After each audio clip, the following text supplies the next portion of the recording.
नमस्कार दोस्तों, स्वागत है आप सभी का। आज का सेशन एक बहुत ही ज़बरदस्त सेशन रहने वाला है। इस सेशन के अंदर हम ये सीखने वाले हैं कि बच्चों भाग कैसे किया जाता है। आप में से बहुत सारे लोगों को भाग करना आता है, पर बहुत सारे लोगों को बड़े भाग करना नहीं आता है कि बड़ा तरीके का अगर भाग है उसे कैसे करना है। आइए मैं दिखा देता हूँ किस तरीके की मैं बात कर रहा हूँ। सबसे पहले मैं बात कर रहा हूँ इस तरीके के भाग की। जैसे कि ये एक एग्जाम्पल लिखा है, मैंने पूछा भाग करके इसका आंसर बताना है, बताओ क्या आएगा। तो आप सोचने में पड़ जाएंगे कि ये भाग आसानी से कैसे होगा। मैंने आपसे बोला कि ये भाग बताओ कि ये भाग करके क्या आने वाला है। तो जो भी बच्चे इस सेशन को देख रहे हैं, आप खुद पूछिएगा क्या आप इस तरीके के भाग कैलकुलेशन करते वक्त पाते हैं या नहीं पाते हैं, और पाते हैं अगर तो क्या रणनीति है आपकी इस तरीके के भाग को सॉल्व करने की। एक और एग्जांपल मैंने लिया आपके सामने, ये रहा। एक और मैंने लिया, ये रहा। तो बच्चों जब तैयारी करी जाती है ना, तैयारी हमेशा पूरी तरीके से करी जाती है, आधी अधूरी नहीं करी जाती। ये नहीं है कि आपने केवल गणित पढ़ लिया, आप कैलकुलेशन कैसे करेंगे, कैलकुलेशन आसान कैसे करेंगे, आप दूसरों से आगे कैसे निकलेंगे, इसका जवाब आपके पास आज ही होना चाहिए। तो आज का ये सेशन देखने के बाद आपका दिमाग बहुत हद तक खुलेगा और काफ़ी जगह आप ये चीज़ लगा पाएंगे। शुरुआत करता हूँ मैं आज के क्लास की। जैसे कि यहाँ पर लिखा है, अनुपात से निकला डिवीज़न का अनोखा तरीका। अब हम चीज़ें पढ़ तो लेते हैं, हम उन चीज़ों को कहीं और नहीं लगा पाते, केवल वही क्वेश्चन तक ही सीमित अपने आप को रखते हैं।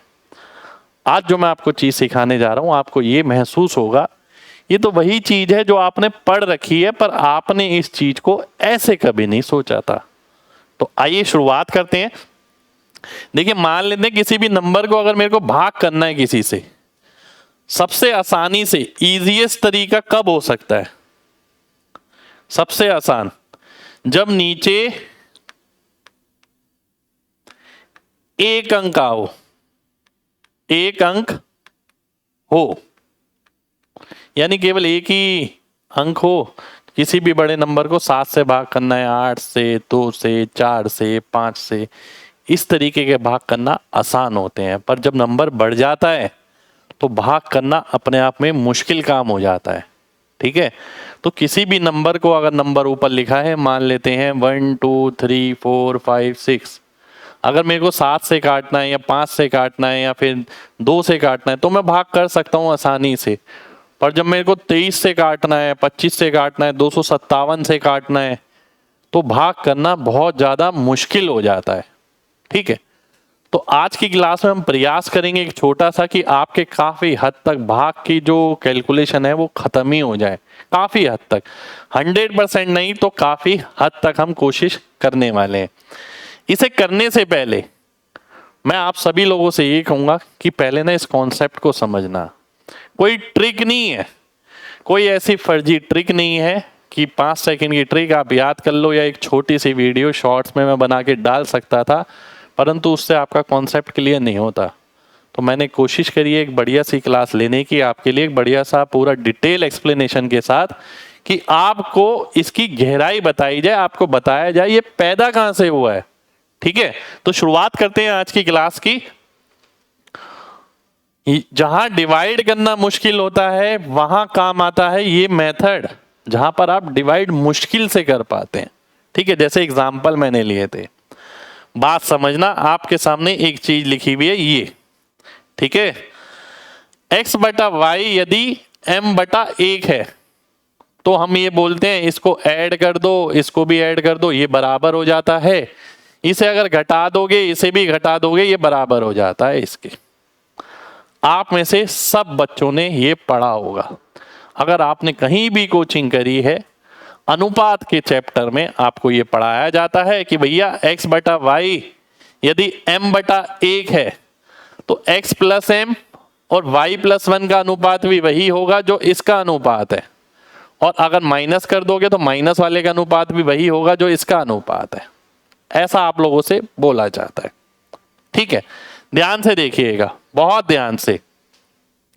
इसको अगर मैं नंबर में ले लेता हूं, बात समझना, इस बात का मतलब और क्या है भाई, जब उसने बोला कि भाई x बटा वाई m/a के बराबर है, इस बात का मतलब क्या है, y से m गुना है x, y से m गुना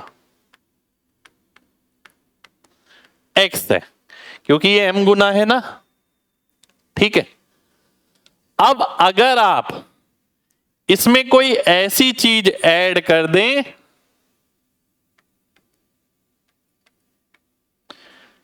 जो नीचे वाले की m गुना है, तो अनुपात सेम रहेगा। कई बच्चों को यहां पर समझ नहीं आया होगा, अभी मैं एग्जांपल लूंगा तो सब समझ आ जाएगा। या फिर आप इसमें से कोई ऐसी चीज घटा दें जो नीचे वाले की m गुना है, तो भी अनुपात नहीं बदलता है, तो भी अनुपात वही रहता है। ऐसा क्यों होता है, आइए ये भी देख लेते हैं, इसका भी प्रूफ देख लेते हैं, है ना। तो प्रूफ देखते हैं। प्रूफ के लिए मैंने क्या करा, मैंने ये बोला कि भाई x बटा वाई यदि m/a के बराबर है तो x प्लस m/y+1 ये भी इसी के बराबर हो जाएगा। अब ऐसा क्यों होता है, आइए ये भी देख लेते हैं। अगर मैं इसके प्रूफ पे जाता हूं, x बटा वाई यदि m/a के बराबर है तो आप ये बात बोल सकते हैं कि x बराबर है my के, है ना, बोल सकते हैं। मैं प्रूफ दे रहा हूं, ये बता रहा हूं चीज आई कहां से है, पूरा कॉन्सेप्ट मैं समझाऊंगा, उसके बाद हम कैलकुलेशन पर आएंगे, पर ये समझना बहुत जरूरी है। मैं क्या करता हूं, इसके अंदर x की जगह my रख देता हूं, तो my प्लस m हो जाएगा और नीचे y+1 हो जाएगा। अगर मैं m कॉमन ले लूंगा तो फिर से y+1 बचेगा, नीचे भी y+1 है, ये मेरा आपस में कट जाएगा, तो आंसर कितना आ जाएगा, वापस वही आ जाएगा, m/1 आ जाएगा। ठीक है, तो हमने वैल्यू रखी, इसे प्रूफ कर दिया। ठीक है, तो मैं लिख देता हूं हैंस प्रूफ्ड, जो हम बचपन में करते थे कि भैया ये है, कोई चीज प्रूफ करनी है, हमने एक्सप्रेशन लिखी, आखिर में मैंने ये लिख दिया। आपको इसके नोट्स वोट्स नहीं बनाने, आपको इसका कॉन्सेप्ट समझना है। ठीक है, कि भाई अगर ये वाला नंबर से m गुना ये वाला नंबर है तो इसके अंदर कुछ भी जोड़ दो जो इससे m गुना है, अनुपात सेम रहने वाला है। प्रूफ आपके सामने है, इसको मैं थोड़ा सा नंबरों के साथ लेता हूं तो और अच्छा समझ आएगा। मान लेते हैं x बटा वाई 3:1 है, यानी y से 3 गुना है x, तो अगर आप y के अंदर कुछ चीज जोड़ रहे हैं उससे 3 गुना x के अंदर जोड़ दें तो भी अनुपात सेम रहने वाला है, कुछ नहीं बदलने वाला। ठीक है, आइए इसे नंबर में समझते हैं, और ये आपने रट लिया प्रॉपर्टी, ये रेशो में पढ़ते हैं आप, है ना। अब इसी का इस्तेमाल किया है मैंने, कोई ट्रिक नहीं बनाई है। 3:1 है मान लेते हैं, है ना, 3:1 ये लिखा है। अगर मैं इसके अंदर कोई नंबर जोड़ता हूं और इसके अंदर कोई नंबर जोड़ता हूं, आप कोई भी नंबर ले सकते हैं जो आपका मन करे। मान लेते हैं किसी बच्चे का मन है कि वो यहां 15 लिखे, मैं उससे ये बात बोलूंगा कि भाई आपने यहां पर 15 लिखा, इसका 3 गुना यहां पर जोड़ दो यानी 45। अनुपात पे कोई फर्क नहीं पड़ने वाला, ये वापिस 3:1 आ जाएगा, है ना। कोई भी नंबर आप ले सकते हैं, अगर वो 3 गुना है जो अनुपात यहां पर था तो आंसर सेम आने वाला है। ठीक है, अब एक एग्जांपल और ले लेता हूं। मान लेते हैं मेरे पास है 2:1, मैंने 2:1 को 20:10 भी लिख सकता हूं, क्यों नहीं लिख सकता, लिख सकता हूं ना। इसके अंदर दो तरीके इस्तेमाल होते हैं, एक होता है एडिशन वाला, ठीक है, जो मैं यहां करूंगा, एक होता है सब्ट्रैक्शन वाला यानी घटाने वाला। मैंने आपको ये बताया था ना, ये रखा गया, ये घटने वाले पे भी सेम लागू होता है। ये 20 है, ये 10 है, ये 20 है, ये 10 है, ठीक है। आप कोई भी नंबर जोड़ें 20 के अंदर जो आपका मन करे, और कोई भी नंबर जोड़ें 10 के अंदर, पर अनुपात जोड़ना 1:2 में। मान लेते हैं कोई बच्चा कहता है कि मैं तो यहां 7 जोड़ूंगा, तो 7 से दुगना अगर वो यहां जोड़ लेता है तो अनुपात वापस सेम रहने वाला है। ये वापस 2:1 ही आने वाला है, ठीक है। अब मान लेते हैं कोई बच्चा नंबर घटाने में दिलचस्पी रखता है, उसने बोला कि भाई ये 20 है, ये 10 है, अगर मैं इसमें से 3 घटाता हूं तो मैं उस बच्चे से बोलूंगा इसमें रिश्ता है 2:1 का। इसमें से मेरे भाई अगर आप 3 घटा रहे हो तो इसमें से इसका दुगना 6 घटा दो, आंसर पे कोई फर्क नहीं पड़ेगा। 20 में से 6 गया तो 14 आ गया, 10 में से 3 गया 7 आ गया, वापिस ये 2:1 हो गया, ठीक है। तो ये सब्ट्रैक्शन वाला है, ये एडिशन वाला है, आंसर पे कोई फर्क नहीं पड़ने वाला है। बात समझ आई? अभी मैं एक एग्जांपल और ले लूंगा जिससे ये कॉन्सेप्ट मजबूत ही हो जाए। ये कोई ट्रिक विरिक नहीं है, ठीक है, ये बेसिक से निकाली गई चीजें हैं, बेसिक से पैदा हुई है ये चीज। एक एग्जांपल और ले लिया मैंने, 1:5। किसी बंदे ने बोला कि मैं ऊपर 8 जोड़ूंगा, तो मैं उससे बोलूंगा मेरे भाई अगर आप नीचे इसका 5 गुना यानी 40 जोड़ते हो तो आंसर वही रहने वाला है 9/45, जो अपने आप में 1/5 होता है, ठीक है। यानी आप ये चेक करो, अगर अनुपात ये है, इसके अंदर उसी अनुपात में कोई चीज जुड़ती है या उसी अनुपात में कोई चीज घटती है। जैसे कि 1:5 है, 5 को मैं ऐसे भी तो लिख सकता हूं 19/95, ये भी तो 1/5 है। अब मैंने बोला कि मैं अगर ऊपर वाले में से 2 घटाता हूं तो नीचे वाले में से क्या घटाया जाएगा?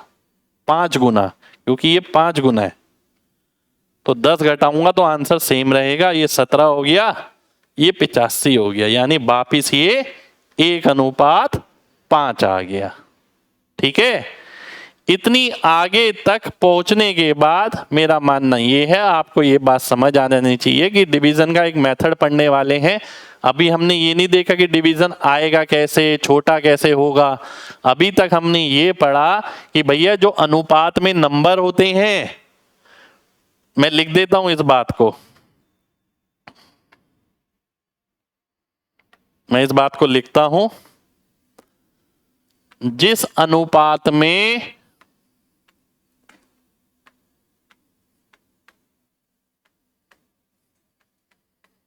नंबर होते हैं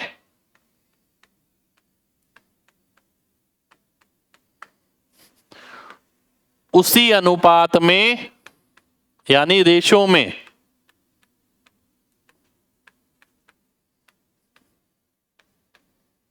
नंबर जोड़ने या घटाने से अनुपात पर कोई फर्क नहीं पड़ता है। अनुपात पर कोई फर्क नहीं पड़ता है।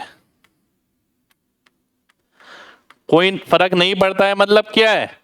यानी आंसर सेम ही रहेगा अगर आप उस अनुपात में ऐड या सब्ट्रैक्ट करते हैं, ठीक है।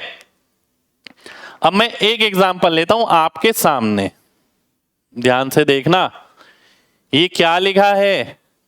ये लिखा है 355/716, ठीक है। यहां पर ना हम इसकी लगभग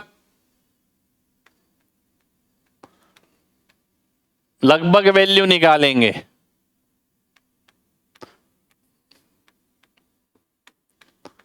जो एग्जैक्ट वैल्यू के बहुत करीब होगी।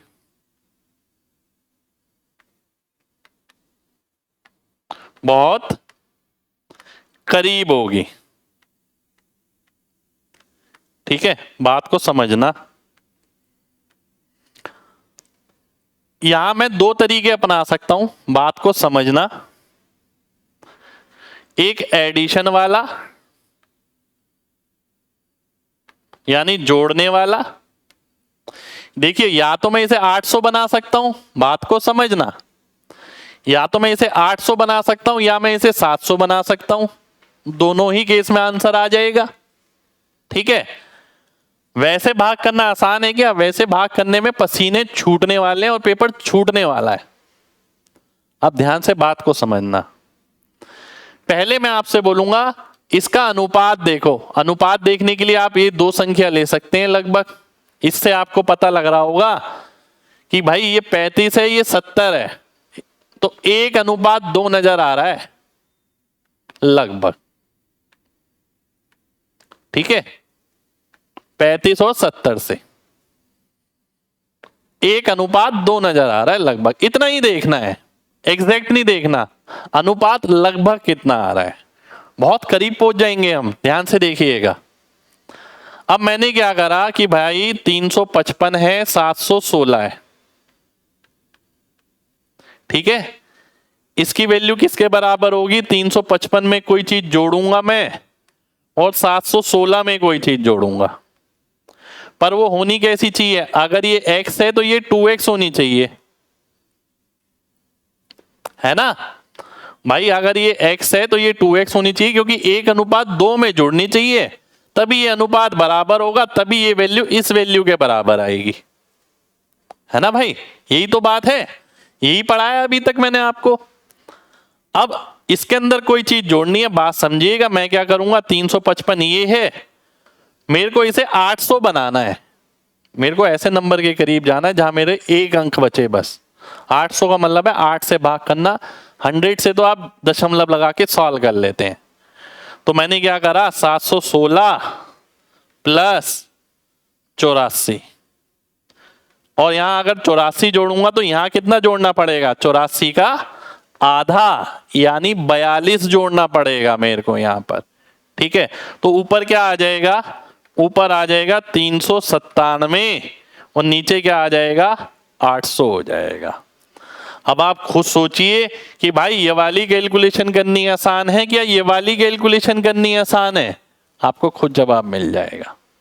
अब अगर मैं इसे काटता हूं, मैं क्या करता हूं, 8 चौक 32, ठीक है, 8 चौक 32 बचा 7, 8 निम 72, ठीक है, 8 चौक 32 बचा 7, 8 निम 72 और बचा 5, 8 छिक 48। ठीक है, तो ये 49.6 लगभग आ रहा है। आगे नहीं देखा मैंने। 100 से भाग करूंगा तो लगभग 0.496 ऐसे कुछ आएगा। ठीक है, ऐसे कुछ आएगा। और अगर मैं इसी को ध्यान से देखिएगा, दोनों तरीके आपको पता होने चाहिए, दोनों तरीके लगाने नहीं है आपको। अगर मैं घटा के लगाता हूं, क्या है 355 बटे 716, जो लगभग 1:2 में है। तो इसमें से अगर आप x घटाओगे तो इसमें से आपको 2x घटाना पड़ेगा। अब मेरे को तो एक अंक तक लाना है, यानी 700 बनाना है, तो इसमें से क्या घटाना पड़ेगा? 16 घटाना पड़ेगा। जब इसमें से 16 घटेगा तो इसमें से क्या घटेगा? 8 घटेगा, क्योंकि 1:2 में घटाएंगे ना। तो अगर आप इसमें से 8 घटाते हैं तो 347 हो गया, और इसमें कितना आ गया? 700। अब फिर से मैं 7 से भाग करता हूं, 7 चौक 28, ठीक है, 7 चौक 28 बचा 6, 7 निम 63 बचा 4, 7 पंजे 35, ठीक है। तो ये आ गया लगभग 0.495, लगभग इतना आ गया, ठीक है, 0.495। अब मैं कैलकुलेटर से भी एक बार इसकी वैल्यू निकाल लेता हूं कितनी आएगी, उससे और क्लियर हो जाएगा कि हम कितने करीब पहुंच पाए। 355/716, तो कैलकुलेटर की वैल्यू कितनी आ रही है, देखिए कैलकुलेटर की वैल्यू आ रही है 0.4958, ये आ रही है लगभग, ये कैलकुलेटर की वैल्यू है। ये आपकी घटाकर आई है, ये आपकी जोड़कर आई है। तो आप खुद देख सकते हैं कितना एक्यूरेट आंसर आपके सामने आया है, ठीक है, 0.496। ये आप वैसे सॉल्व करेंगे तो इतनी आसानी से सॉल्व नहीं होने वाला। जो कॉन्सेप्ट मैंने बताया उसे लगातार प्रयास करेंगे तो वो इंप्रूव हो जाएगा।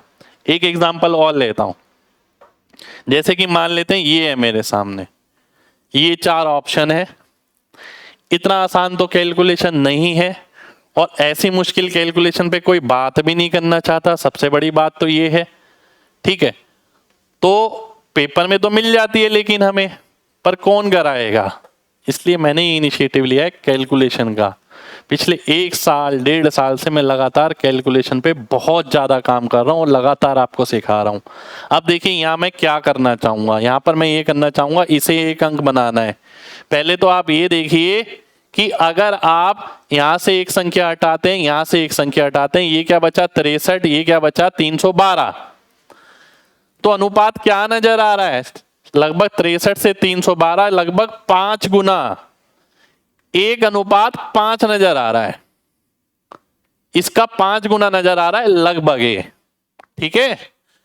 तो मैं क्या करने वाला हूं, मैं देखूंगा 631, 3125, ठीक है, इसमें से x घटाऊंगा तो इसमें से 5x मेरे को घटाना पड़ेगा, ठीक है, और ये बराबर आएगा किसके 631/3125 के,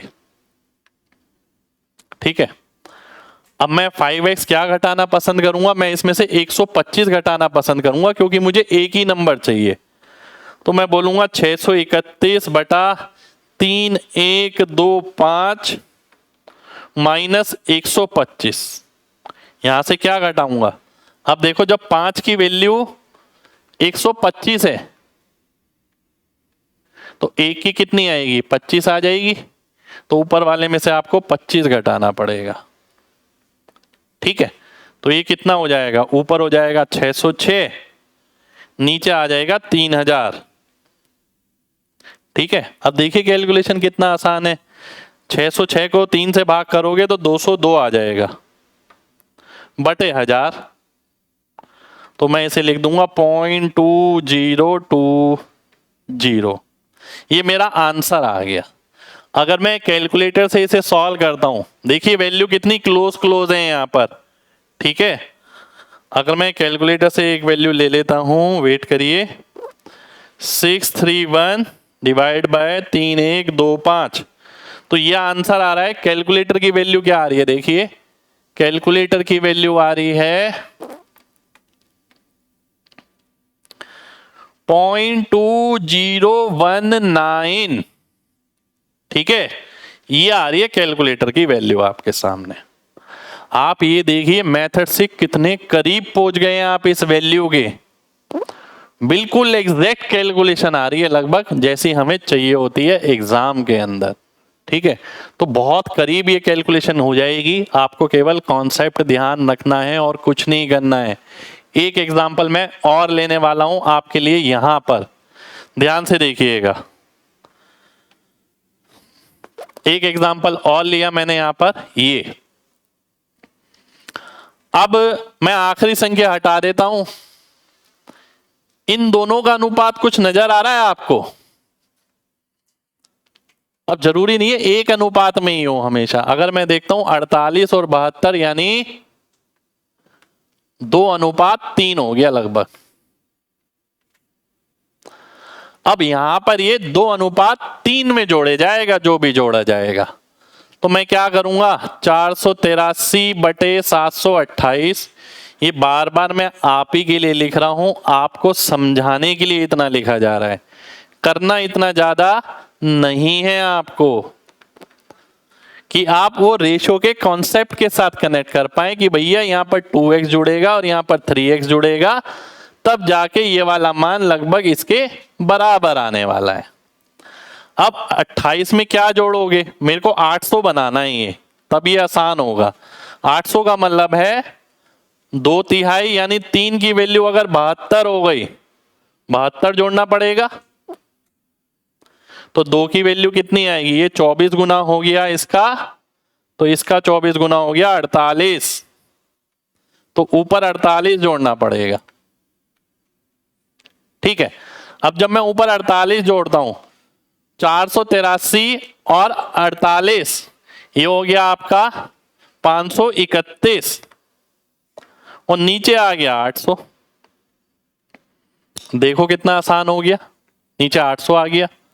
अब 8 से मैं भाग करता हूं, 8×6 48, बचा 5, फिर 8×6 48, ध्यान से देखिए, 8×6 48 बचा 5, फिर 8×6 48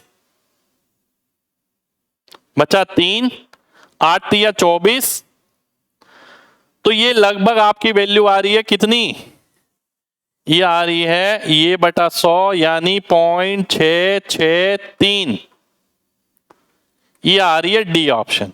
डी ऑप्शन मेरा आंसर हो जाएगा। और जब ऑप्शन आपके सामने है तो 6 और 6 देखकर ही मेरा आंसर आ जाएगा, पर वो यहां नहीं दिखेगा 6 और 6। ये मुश्किल वाली कैलकुलेशन है, ये हर कोई नहीं कराता, और ये पेपर में मिल जाती है। कई बार हमें ऐसी कैलकुलेशन का सामना करना पड़ जाता है। ठीक है, तो 0.663 ये मेरा आंसर आ गया, डी ऑप्शन हमारा आंसर हो गया। एक लास्ट एग्जांपल और लूंगा मैं आप सभी के लिए, जिससे आप सभी को ये कॉन्सेप्ट अच्छे से क्लियर हो जाए कि भाई इस कॉन्सेप्ट को हमने बेस से पढ़ा कि बना कैसे है, लगता कैसे है, और आंसर क्यों एक्यूरेट देता है, ये आपको ये समझ आना चाहिए। एक्यूरेट का मतलब है कि आंसर बिल्कुल कैलकुलेटर वाली वैल्यू के करीब कैसे देता है ये। ठीक है, तो अगला एग्जांपल है मेरे सामने ये, अगर मैं आखिरी संख्या हटा देता हूं तो 7 चौक लगभग 28 होता है। ठीक है, यानी ये किस में आ गया, 1:4 में आ गया, 7 चौक 28। तो 75 अगर ऊपर लिखा है, 292 नीचे लिखा है, तो 75 में जुड़ने वाली चीज अगर x होगी तो 292 में जुड़ने वाली चीज 4x होगी। ठीक है, 4x होगी। अब 292 में मैं क्या जोड़ूं कि ये आसान बन जाए, 300 बना देता हूं इसे। अगर 4x की वैल्यू 8 है, 4 की वैल्यू 8 है, तो 1 की वैल्यू क्या आ गई, 2 आ गई, तो ऊपर जुड़ जाएगा 2। तो मैं बोलूंगा ये कितना हो गया, 77/300। ठीक है, ये आ गया। अब मैं काटता हूं इसे, 77/3। अगर आप 77/3 देखें तो क्या होता है, ये 25 बारी में जाएगा और 2/3 बच जाएगा, 2 शेषफल आएगा, यानी ये हो गया 25.66। ठीक है, इस तरीके से। और अगर इसे मैं 100 से भाग कर दूंगा तो यह आ जाएगा 0.2566। लगभग ए ऑप्शन आपका आंसर हो जाएगा। ठीक है, ए ऑप्शन मेरा आंसर आ गया। तो गिनती के 4 बहुत अच्छे और बहुत तगड़े सवाल मैंने लिए हैं, जिससे आपका कॉन्सेप्ट पूरी तरीके से क्लियर हो जाए। ये वैल्यू आप सपने में भी नहीं सोच सकते कि इतनी आसानी से कैलकुलेट हो सकती है। ठीक है, तो आज की क्लास हमने शुरू करी थी बिल्कुल बेसिक के साथ, और आपको ये बताया था कि भाई रेशो से निकला डिवीजन का अनोखा तरीका, नीचे अगर एक अंक बना लो तो भाग आसानी से हो जाता है, जहां डिवाइड करना मुश्किल होता है वहां काम आता है ये मेथड। ये सारे एग्जाम्पल हमने लिए, ये बेसिक हमने देखा, यहां डिवाइड करना मुश्किल, यहां डिवाइड करना मुश्किल, यहां डिवाइड करना मुश्किल, यहां डिवाइड करना मुश्किल। ठीक है, तो एक छोटे से सेशन थे, आपने बहुत कुछ सीखा हो, हम ऐसी उम्मीद करते हैं। ठीक है, सेशन पसंद आया हो तो दिल से लाइक जरूर करिएगा और कमेंट करके जरूर बताइए अगर आपको वाकई में कुछ अलग सीखने को मिला, क्योंकि ये जो मैं चीज सिखा रहा हूं आपको, ये आपके कैलकुलेशन के वक्त बहुत काम आएगी अगर आप इस पे लगातार प्रैक्टिस करते हैं। केवल एक क्लास देखने से कुछ नहीं होगा। तो उम्मीद करते हैं आप इस सेशन को पसंद करेंगे और आपकी ये प्यार जो है, इस प्यार के भरोसे ही हम इतना कुछ आप सबके लिए कर पा रहे हैं। लगातार अपना प्यार बनाए रखिए और मैं ये बात जरूर कहूंगा कि भाई जो चीज मैं सिखाने की आपको कोशिश करता हूं वो चीज आपके कैलकुलेशन के पॉइंट ऑफ व्यू से बहुत ज़्यादा काम की है, क्योंकि ये आपको किसी भी पेड कोर्स में या यूट्यूब पे आराम से नहीं मिलने वाला है। ठीक है, और मैं जानता हूं कि एक बच्चे के लिए ये कितना जरूरी होता है कि कोर्स कंप्लीट करने के अलावा उसकी स्पीड तेज हो, और उस स्पीड के लिए वो कुछ काम नहीं कर पाता है, पर वो सोचता है कि लगातार प्रैक्टिस से स्पीड इंप्रूव होगी। पर कैलकुलेशन के लिए वक्त निकालिए, कैलकुलेशन पे काम करिए, यही कैलकुलेशन आपको दूसरों से अलग बनाएगी। तो मिलते हैं नेक्स्ट सेशन में, जब तक अपना ख्याल रखें। जय हिंद।